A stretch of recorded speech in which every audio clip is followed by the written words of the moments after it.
The estate felt hollow without Margaret.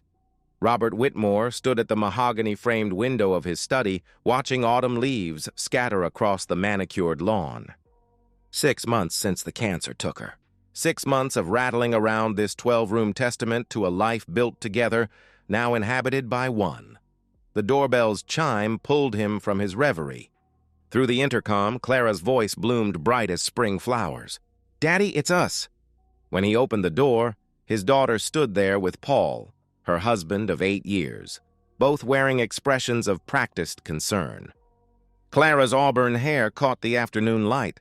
Margaret's hair, he'd always thought, though now he wondered if he'd been seeing what he wanted to see. "We've been so worried about you," she said, wrapping him in an embrace that felt rehearsed. All alone in this big house. Paul stepped forward, medical bag in hand, his handshake firm but somehow clinical. "Robert, you're looking tired," he observed. "When's the last time you had a proper checkup?" They swept into his life like saviors. Clara took over the kitchen, preparing his meals with what seemed like devotion. Paul insisted on weekly health assessments, checking blood pressure, reviewing medications, adding new vitamins to his regimen. They moved into the East Wing, claiming they couldn't bear to leave him alone. For the first week, Robert felt grateful. The house breathed again with voices, footsteps, the clatter of dishes. Clara brought him chamomile tea each morning, sitting beside him as steam curled between them, asking about his dreams, his health, whether he'd slept well, but something felt off. It was in the small moments.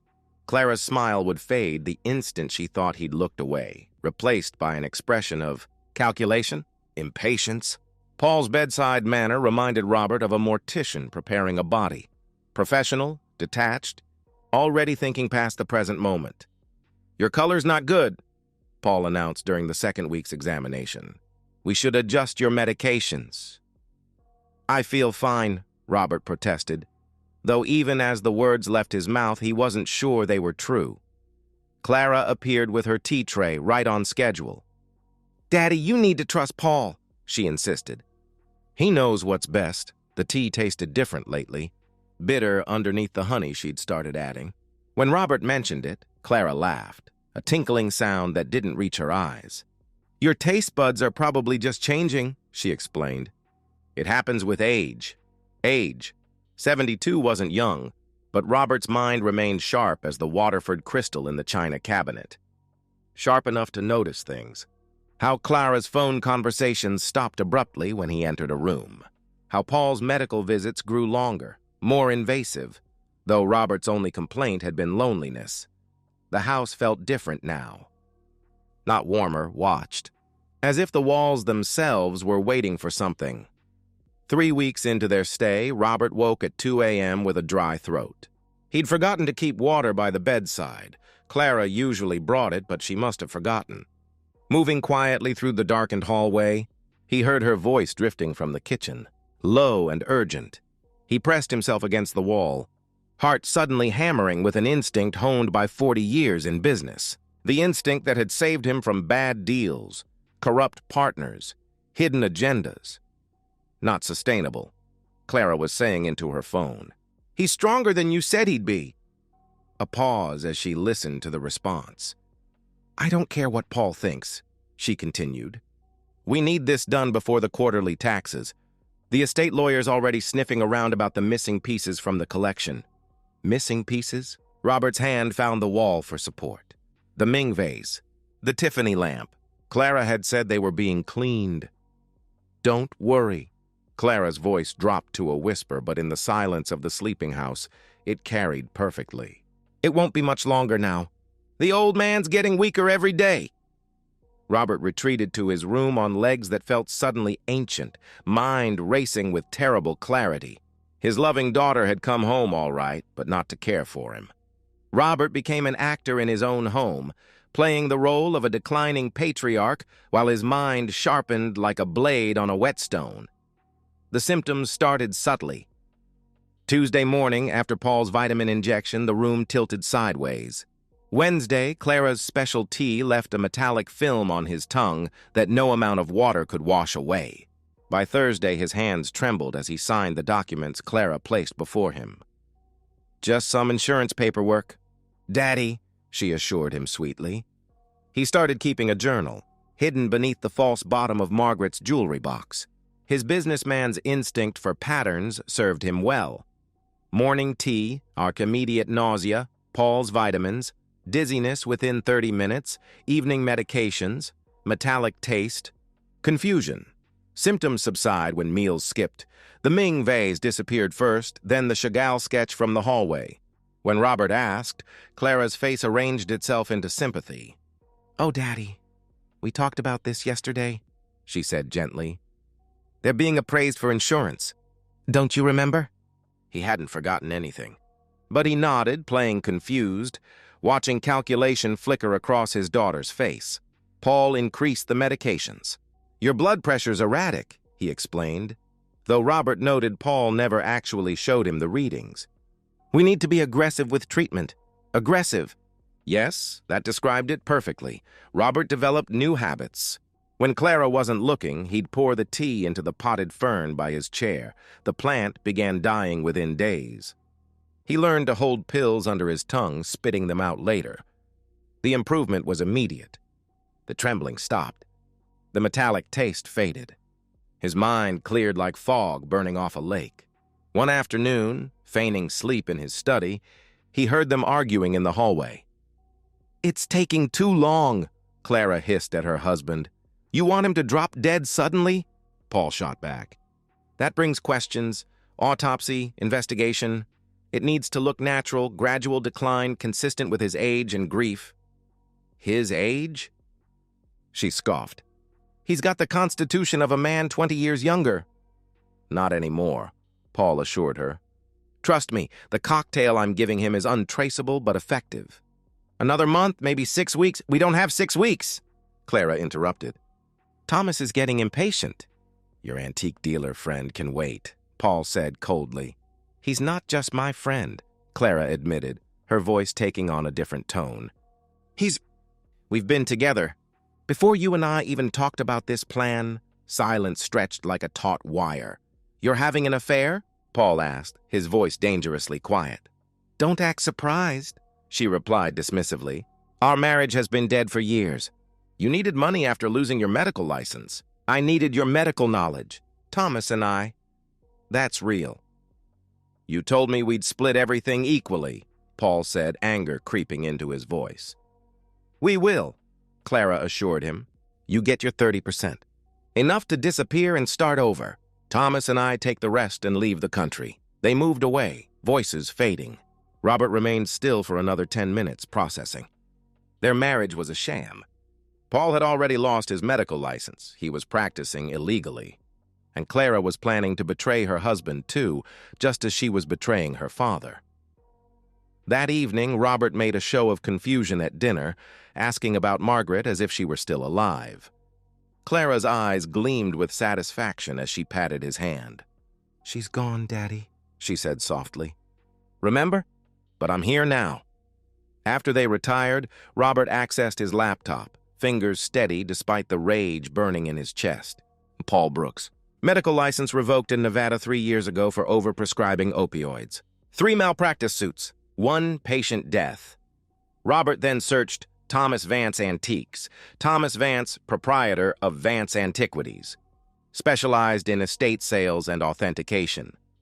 The pieces clicked together like a closing trap. Clara and Paul, in a marriage of convenience, were poisoning him while Clara's real lover, Thomas, sold off his collection. They were stealing his money, his mind, his life, and making him grateful for it. Robert closed the laptop and stared at his reflection in the dark screen.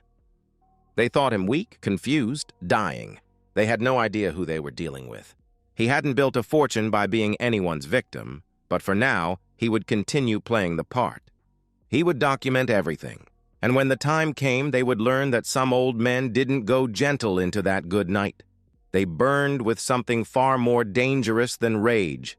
They burned with patience. Robert Whitmore had survived 40 years in business by understanding one principle. Information was ammunition. Now he loaded his weapons.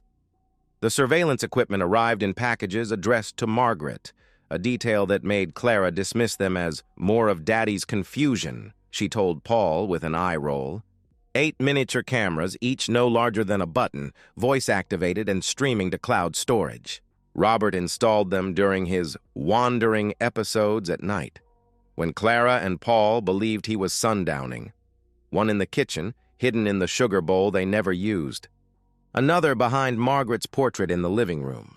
The study, the hallway, their bedroom door frame. Each placement calculated for maximum coverage. Within 3 days, he had everything. The footage revealed their routine with nauseating clarity. Every morning, Paul prepared Robert's medications, carefully grinding extra pills into powder, mixing them into the vitamin solution. "Increase the dosage," he told Clara on Tuesday. "His resistance is building up." "Whatever it takes," she replied impatiently. "Just make it work." Clara's afternoon tea ritual proved equally damning. She added drops from an unmarked bottle, counted precisely, 15, 16, 17, stirring until dissolved.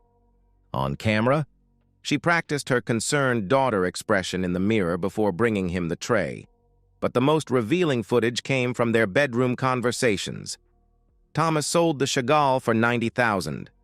Clara announced Thursday night, scrolling through her phone. "He's already transferred 60 to our account." "60?" Paul questioned from across the room. "The piece is worth twice that." "His commission," she explained. "Plus, he's taking all the risk with authentication."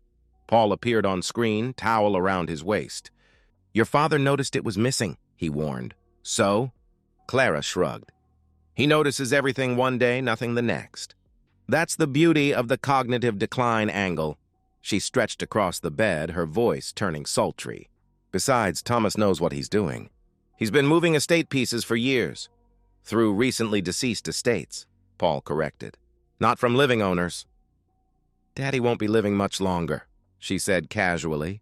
The casual cruelty of it made Robert's hand shake as he watched. This was his daughter. His blood. "Another 3 weeks," Paul said, studying something on his laptop.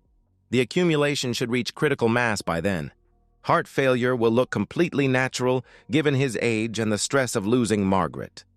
Clara rose, moved to Paul, ran her fingers through his hair. "And then we're free," she purred. "No more pretending to care about his boring stories. No more fake sympathy." She kissed him, then pulled back. "Though I'll miss Thomas." "You mean you'll be with Thomas?" Paul stated flatly. "Obviously," she confirmed without hesitation. "You didn't think this was real between us, did you? You're convenient. Medical expertise in exchange for a cut? Once Daddy's gone and the estate's liquidated, Thomas and I are moving to Costa Rica." Paul's face darkened. "We had a deal," he reminded her. "We do," she agreed. "You get 30%. More than enough to start over wherever you want. Just not with me." The recording showed Paul's fists clenching, but he said nothing. Clara laughed, cold as winter moonlight. "Don't look so hurt," she mocked. "You knew what this was. You lost your license, your practice, your reputation. I'm your meal ticket, not your real wife." Robert stopped the playback, needing air. He moved to the window, watching the garden Margaret had loved. They were all using each other. Paul for money, Clara for medical murder, Thomas for stolen goods. A spider's web of greed with him at the center, wrapped and waiting to be devoured. But spiders sometimes forgot. Their webs could entangle them, too. The next morning, Robert scheduled a meeting with his lawyer, Brooks Finch. "Tax planning," he told Clara, who practically glowed at the words. She probably thought he was updating his will in her favor. Brooks's office hadn't changed in 20 years. Leather and mahogany, portraits of stern founders. Robert handed him a USB drive. "Everything's on there," Robert said quietly. "Video evidence of systematic poisoning, theft, fraud. I need you to ensure it reaches the right people when the time comes." Brooks's face paled as he reviewed the footage. "Robert, we should call the police now," he urged. "No," Robert refused. "They'd claim elder abuse, say I'm confused, that Paul's been treating my dementia."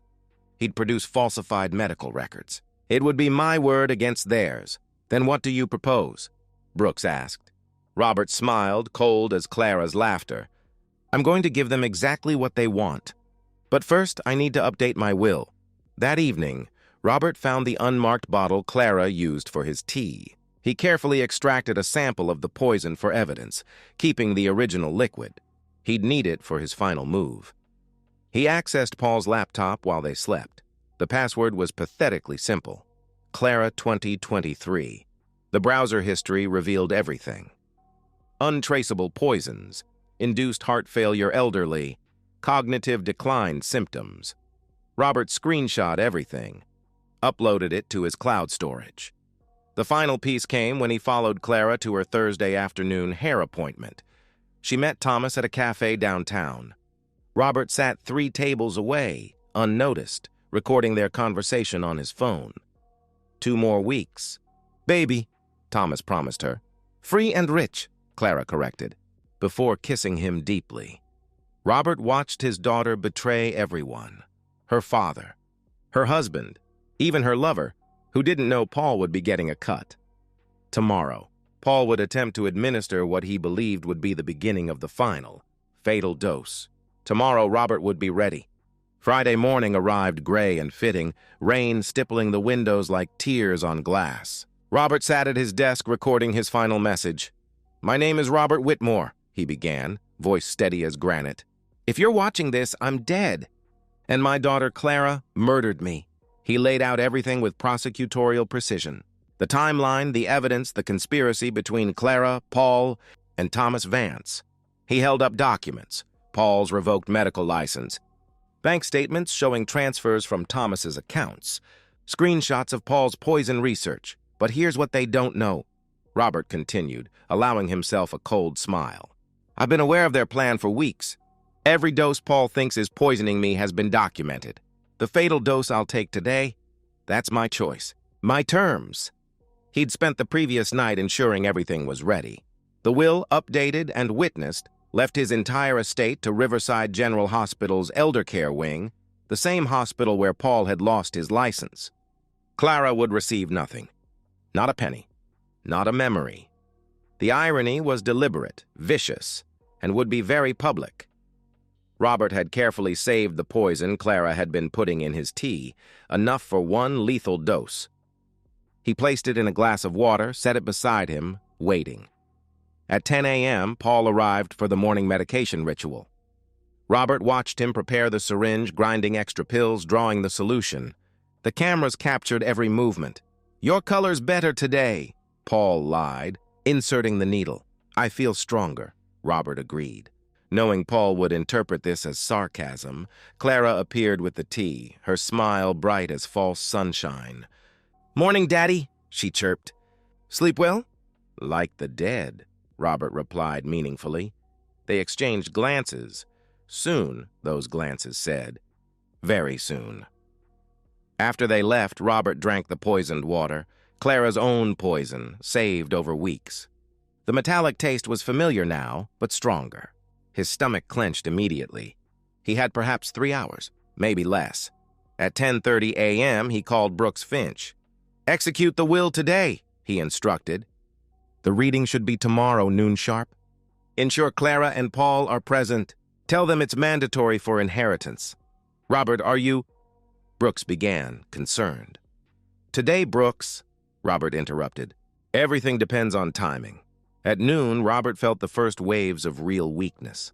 His heart stuttered, raced, stuttered again. He activated all the cameras, then called Clara and Paul into the living room. "I need to tell you both something," he said, letting his voice shake. They sat across from him, poorly concealed anticipation on their faces. "I know what you're doing," Robert stated simply. Clara's face went white. Paul's hand moved to his pocket, where Robert knew he kept a syringe. "I know about the poison. The theft." "Thomas," Robert continued, coughing, tasting blood. "I know everything." "Daddy, you're confused," Clara began. "I have video evidence," Robert interrupted. "Audio recordings." "Everything's with my lawyer." He leaned forward, feeling his heart skip, pound. "But here's what you don't know. The poison killing me right now? It's the same one you've been giving me, Clara. I saved it. Concentrated it. Took it myself." They sat frozen, horror dawning on their faces. "You're lying," Paul whispered. Robert pulled out the empty poison bottle. Clara's fingerprints all over it. "Your poison, Clara," he confirmed. "The one you've been putting in my tea. Every drop you gave me I saved when I could." Another cough, more blood. "The dose you gave me this morning, Paul?" I spit it out. "But this?" He held up the empty bottle. "This I drank willingly." "We'll call an ambulance," Clara said desperately. "Say you tried to kill yourself. With a poison that matches exactly what's been in my system for weeks?" Robert asked. "That Paul's been researching online? That you've been purchasing?" Robert laughed, wet and terrible. "The police will see the pattern. Weeks of poisoning, then a fatal dose. Clear murder." His hand found his phone, dialed 911. "This is Robert Whitmore at 1847 Maple Drive," he said clearly. "I'm experiencing severe poisoning symptoms after my son-in-law Paul Brooks administered my morning medications." "Please hurry, you bastard!" Clara lunged for the phone, but Robert had already dropped it, the line open, recording everything. "You wanted my money," Robert gasped, feeling his legs go numb. "You'll get nothing. The hospital gets everything. The will's already executed." Paul stood, syringe in hand, but Robert laughed. "Go ahead," he challenged. "Add more poison." "Give them more evidence!" Sirens wailed in the distance, growing closer. Robert's vision blurred, but he could see their faces, the dawning realization that they'd been outplayed. "The estate lawyer already has everything," Robert whispered, his heart struggling, failing. "Videos of you poisoning me, planning my murder, stealing from me. And now," he gestured weakly to the room where he knew cameras were recording. "Now they have you watching me die without helping." The sirens screamed closer. Clara was sobbing, not for him, but for herself. Paul stood frozen, calculating, realizing there was no escape from the web they'd woven. "He's lying!" Clara screamed at Paul. "Do something!" "What can I do?" Paul shot back. "He's dying from your poison, the same one you've been giving him for weeks." "Our poison," she corrected viciously. "This was your plan!" Robert's final coherent thought as the paramedics burst through the door was that Margaret would have been proud. He'd protected their legacy from the vultures, even if one vulture was their own daughter. He poisoned himself. Clara screamed at the paramedics. "He's crazy! Senile!" But the paramedics were already seeing the medical supplies, Paul's syringe, the evidence Robert had deliberately left visible. One was already calling for police backup. "Sir, who gave you the medication?"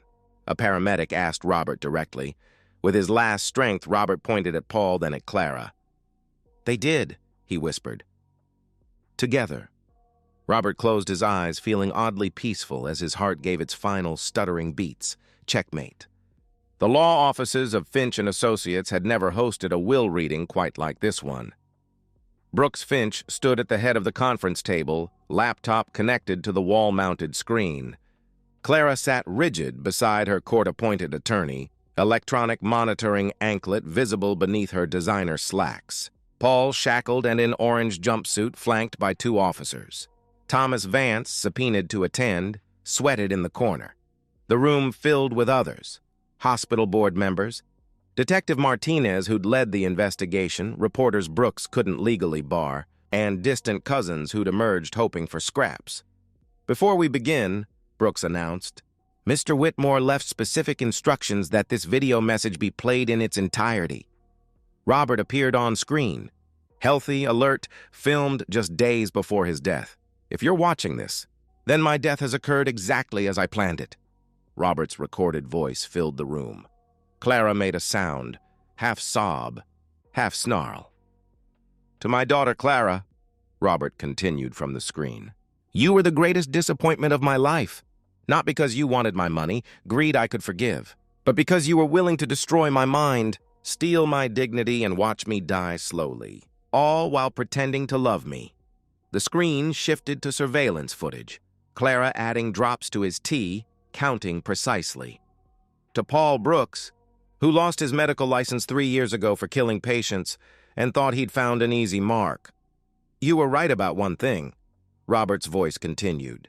"It does take a special kind of person to murder someone slowly. Unfortunately for you, I was special in ways you never imagined." More footage. Paul preparing poisoned injections, researching untraceable toxins.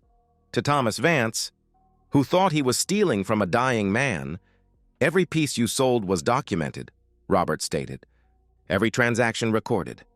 The FBI's art crime team is very interested in your authentication methods. Thomas's face went gray as Robert's image continued. Now, to the distribution of my estate, the recording announced. Robert's image smiled coldly. To Clara Whitmore Brooks, I leave nothing. Not 1 cent, not one memory. You are dead to me as I am dead to you. Clara's attorney tried to object, but Brooks raised a hand for silence. The entirety of my estate, all assets, properties, and remaining collections, is bequeathed to Riverside General Hospital for the establishment of the Margaret Whitmore Center for Elder Care, Robert's voice declared. This center will protect the vulnerable elderly from predators like my daughter. The hospital board members shifted, stunned by the magnitude, $47 million. Furthermore, Robert's recording continued, I've established a special provision. Annual funding for a lecture series on elder abuse, featuring the case study of Clara and Paul Brooks. Your names will live forever, as cautionary tales. The video ended with Robert's final words. You thought you were taking everything from me. Instead, I've taken everything from you, even each other. Clara turned to Paul then, venom in her eyes. This is your fault, she snarled. Your stupid medical plan, my fault? Paul shot back. You're the one who got greedy, who pushed for more. I pushed? Clara screamed. You said it would be easy. You said no one would know. They devolved into mutual accusations, their conspiracy shattered completely. The officers separated them as voices rose. Brooks distributed the final documents. Clara's inheritance, 0. Her reputation destroyed. Her freedom, gone. Conspiracy to commit murder, elder abuse, fraud. 25 to life. Paul faced murder charges. His medical knowledge, meant to be his asset, became his liability. The prosecutor argued he knew exactly what the poison would do. Life without parole seemed certain. Thomas's business collapsed within days. Under investigation for fraud, his assets frozen, he fled to Costa Rica alone, where he was arrested 2 weeks later and extradited. 6 months later, the Margaret Whitmore Center opened its doors. The plaque in the lobby bore Robert's image and a simple inscription, protecting those who cannot protect themselves. Clara read about it in the prison newspaper. She was 43 years old. If she served her minimum sentence with good behavior, she'd be 68 when released. Alone, penniless, infamous. She'd inherited her father's determination after all, the will to survive, to endure, to wait. But she'd inherited nothing else. The fortune, the estate, the legacy, all of it served others now, protected the vulnerable from predators like her. Robert had won the final game, even in death. And that's the end of today's story. If you enjoyed it, please give this video a thumbs up and drop a comment below. Your support helps the algorithm push my content further. If you're new to the channel, don't forget to hit that subscribe button. It really helps me keep creating more stories for you. Thanks for watching, and I'll see you in the next one.